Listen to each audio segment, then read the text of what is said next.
Hello and welcome back to Blackie Speed and Custom Works, and this week the discussion is chrome and getting rid of it because the trouble with a lot of Harleys is they're OC'd, over chromed, and we are down with chrome on this build.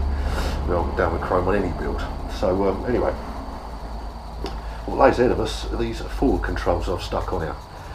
They're not my ideal choice, but they were cheap, so that kind of won me over a bit. But yeah, they're in need of a lot of modification. I'm going to, they're all right. You know, they're a billet aluminium under here somewhere. But yeah, I want to get rid of this. Probably put another kind of foot peg idea on now. I'm sort of like talking the idea of motocross foot pegs, you know, like big bear trap sort of thing. But yeah, no, the first thing is getting rid of the shine, because you know it's just not in keeping. I don't want it too blingy, because I've used a lot of the sort of like the period kind of effects with the casings and stuff, and we haven't gone for over bling at all. It's quite toned down.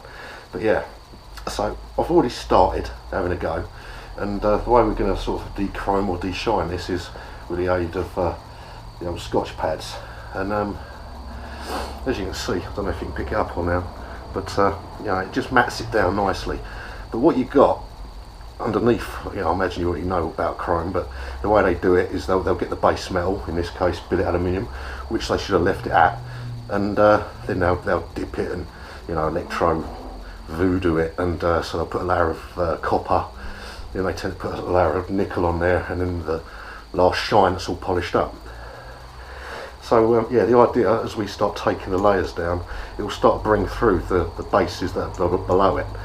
In this case, I don't know how they've done with the nickel, but it's looking like it's just going to go a bit coppery. But that's the idea. We're just going to tone it down. So I'm just going to scrub it all back and see how it comes up, and then take it from there. But hopefully it'll just have a more brushed industrial look. So yeah, let's have a look at this.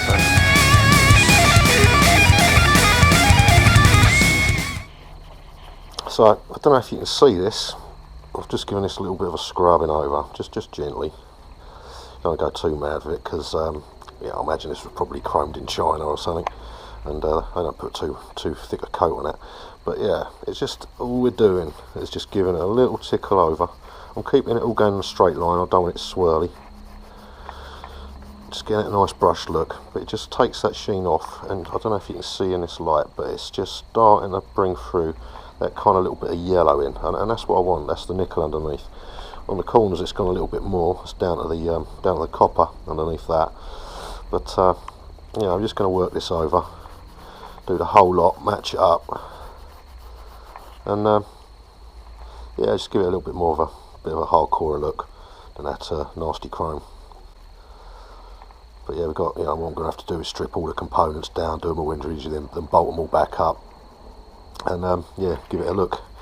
But that seems to be coming on. That's sort of about the depth of satin that I want out of it. So yeah, I think it'll be alright. So there's a few bits done now. As you can see, that's the shiny chrome, as shiny can be. And with a little tickle, it's a little bit greasy, that one, but with a little tickle you can see it just takes it down to that brushed aluminium-y kind of, more matted look. And so yeah, all it is, just got to be gentle, because depending on the quality of the chrome, and it's already been zapped on by the Chinese, you can see it gets a little bit thin in places, and it's not too bad if you've got a good quality one that's got a nice layer of nickel underneath, but they skimp and God knows what they do. But in a few places on this you can just see it's sort of like the coppery colours start coming through from the layer underneath. But that's not a problem actually. It gives it more of a kind of antiquated and old look, whatever you want to call it.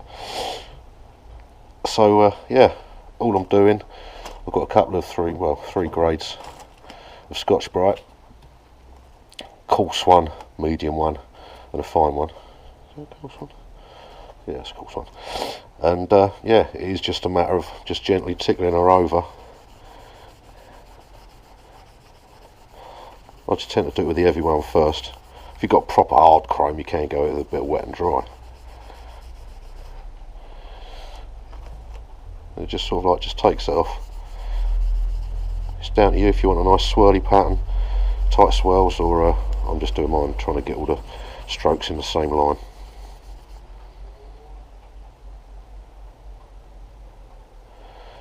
And just finish it off with a fine one. I don't know what it's looking like under this light.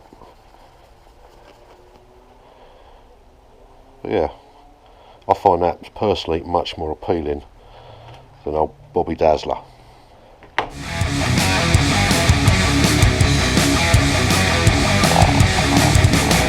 And there we have the desired effect. A matted off chrome foil control. Much nicer.